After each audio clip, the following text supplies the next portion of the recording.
جبران جا چکا تھا۔ راغب ابھی آگے بڑھتا ہی کہ اس کا موبائل جو اس نے وائبریشن پہ لگا رکھا تھا تھر تھرانے لگا۔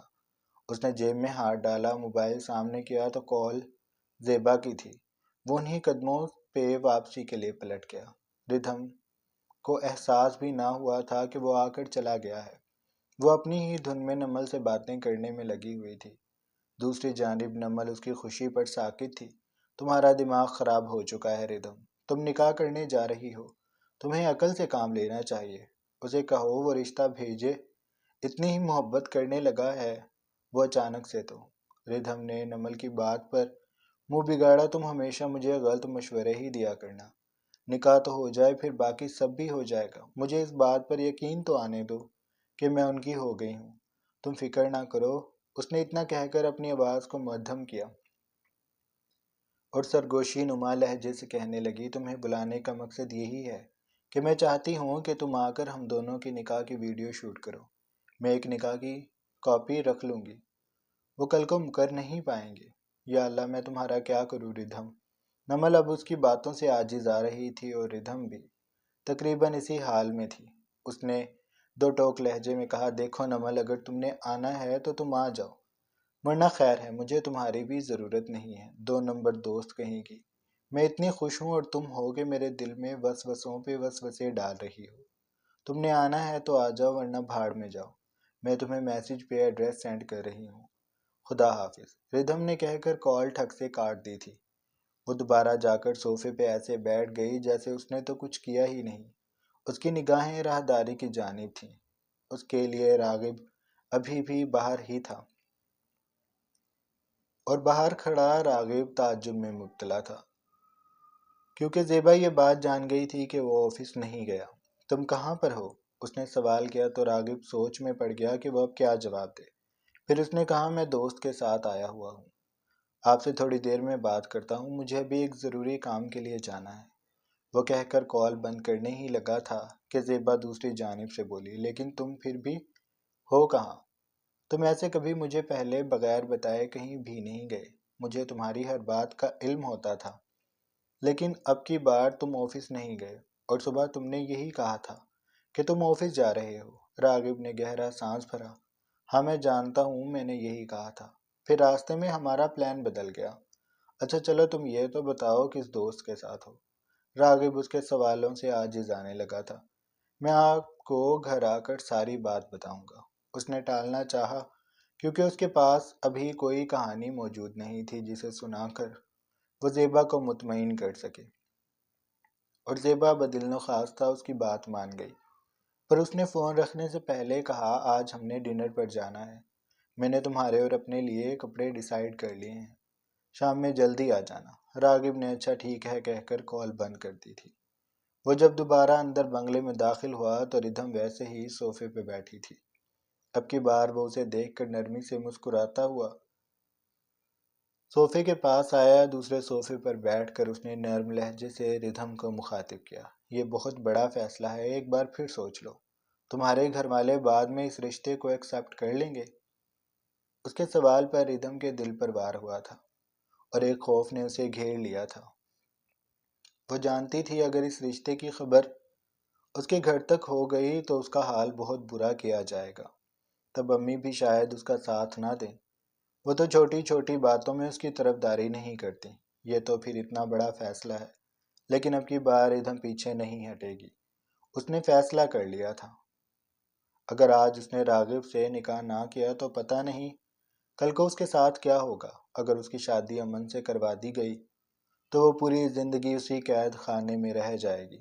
یہ اس کے پاس فرار کا شاید آخری اور پہلا موقع تھا جسے وہ ہرگز گنوانا نہیں چاہتی تھی۔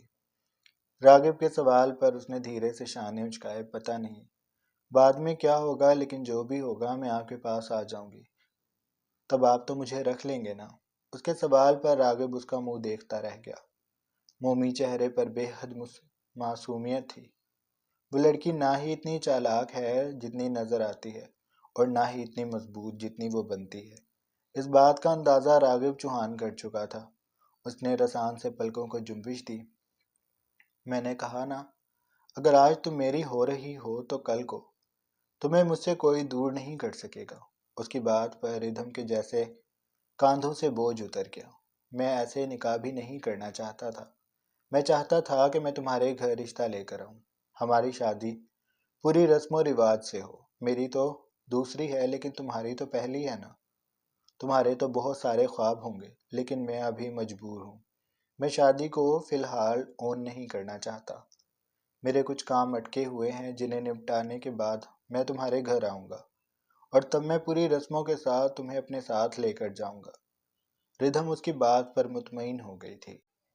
کچھ دیر بعد جبران لاؤنج میں آیا، اس کے ہاتھ میں سامان تھا۔ راغب نے آگے بڑھ کر اسے سامان لیا۔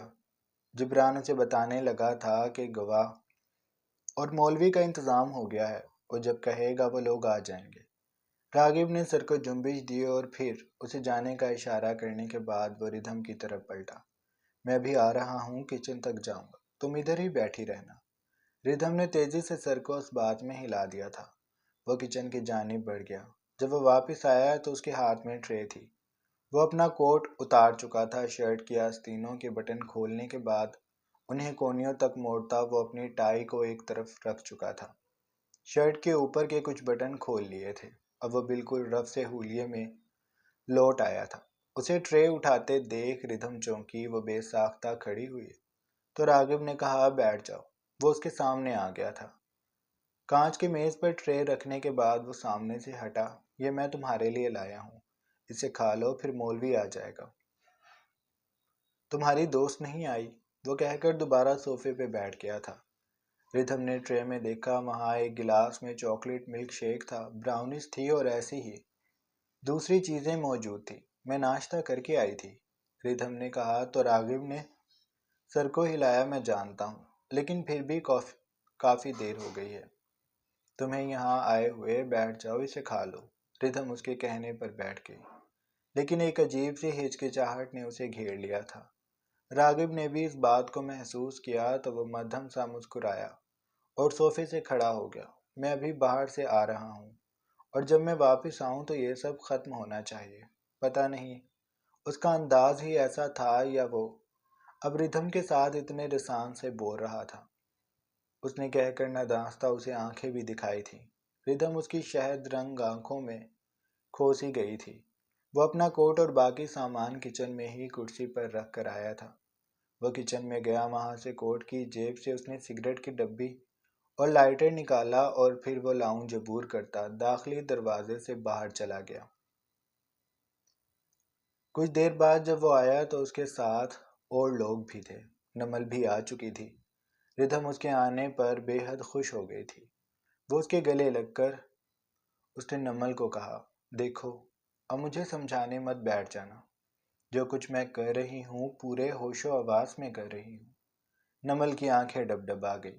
وہ دوبارہ سے ردھم کے سینے سے لگ گئی۔ مجھے پھر بھی ڈر لگ رہا ہے۔ ردھم نے لب بھینچ لیے۔ میں تمہیں 2 لگا دوں گی، دور رہو مجھ سے۔ اس نے نمل کو خود سے پیچھے کیا اور ناراضگی سے اسے دیکھا، ایسے رو رہی ہو جیسے میں کوئی جنگ پر جا رہی ہوں۔ نکاح یہی ہوگا، تمہارے سامنے، یہاں کوئی گولیاں نہیں چلیں گی۔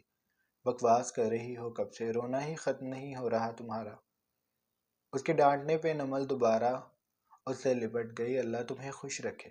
ردھم اس کی دعا پر پگھل گئی۔ اس نے اپنا حصار نمل کے گرد مضبوط کر لیا تھا۔ آمین۔ ان دونوں کا نکاح بے حد سادگی سے ہوا تھا۔ نمل اور ردھم کمرے میں موجود تھیں۔ مولوی نے آ کر ردھم سے سائن لیے اور پھر وہ چلا گیا۔ کچھ دیر بعد راغب کمرے میں داخل ہوا۔ اس کے چہرے پر اپنائیت بھری مسکراہٹ تھی۔ اس نے اندر آ کر مسکراتی نگاہوں سے نمل کو دیکھا اور پھر وہ سیدھا ردھم کے پاس آ گیا۔ نمل کمرے سے باہر چلی گئی تھی۔ ردھم بیڈ سے کھڑی ہوتی اس کے مقابل آ گئی۔ کمرے کا دروازہ بند ہو چکا تھا۔ ردھم نے کبھی نہیں سوچا تھا کہ وہ زندگی میں شرمائے گی۔ اس کے گال جلنے لگے تھے، ان پہ سرخی واضح تھی اور آنکھیں حیا سے اٹھائی نہیں جاتی تھی۔ وہ اس بات کو اچھے سے محسوس کر رہی تھی کہ راغب چوہان اسے جاذب نگاہوں سے دیکھ رہا ہے۔ اس کی نگاہ، اس کی شہد رنگ آنکھیں ردھم کو اپنے حصار میں لیے ہوئے تھی۔ پھر اس کی نرم گرفت جب اس کی دونوں کوہنیوں پر ہوئی، اور راغب نے اسے اپنے قریب کیا تو ردھم کی پلکیں دھیرے دھیرے لرزنے لگیں۔ مبارک ہو مسز راغب چوہان۔ اس کے ہاتھ اس کی کوہنیوں سے دھیرے دھیرے سفر کرتے ردھم کے شانوں پر آ رکے تھے۔ شانوں پر جب گرفت ہوئی تو سر پر موجود جالی دار دوپٹہ پھسل کر اس کے سر سے ہٹ گیا۔ اس کی راج ہنس گردن جس پر بکھرے بکھرے سے بال موجود تھے، راغب نے انہیں سمیٹ کر اس کے شانوں پر کیا۔ راغب کا ہاتھ دھیرے سے اس کی کمر کو اپنی گرفت میں لے چکا تھا۔ اس نے ردھم کو اپنے مزید قریب کیا۔ ردھم کی نگاہیں اب اس کے فراق سینے پر ٹکی تھیں، جو شرٹ کے بٹن کھلے ہونے کی وجہ سے عیاں ہوتا تھا۔ وہ اس کے کان کی لو کے پاس جھکتا اپنے لبوں کو وہاں مس کرتا دھیرے سے بولا، میں نے تمہیں کہا بھی تھا کہ میں ایک اچھا انسان نہیں ہوں، لیکن تم نہیں مانی۔ تمہیں پتہ ہے میں محبت کرنے کے معاملے میں بڑا بے رحم ہوں۔ میں تمہیں بہت ٹف ٹائم دوں گا۔